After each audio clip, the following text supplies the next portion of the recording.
Estamos aqui na minha residência, um momento de alegria para mim, mais uma vez. Estou aqui junto com a minha esposa, Sônia, minha companheira de todas as horas. E estamos numa tarefa muito importante na minha vida, que é a gravação do nosso DVD.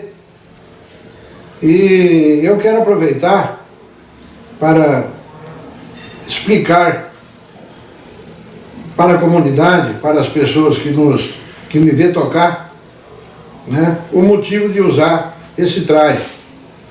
Muita gente pensa que eu sou gaúcho, pela bombacha, pela guaiaca, pela bota, mas não. Eu toco o chamamé correntino, é o chamamé da Argentina, da região do Chaco da Argentina, onde também se usa esse mesmo traje.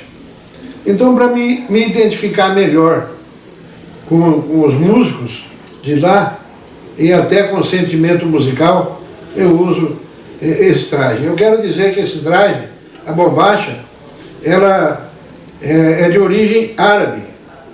Ela não surgiu no Rio Grande do Sul.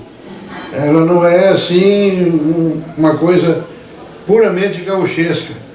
Agora, os gaúchos adotaram a bombacha, os argentinos adotaram a bombacha, os paraguaios adotaram as bombachas e outros povos também adotaram. Então, esse é o motivo pelo qual eu ando trajado dessa maneira. Eu queria deixar então essa explicação.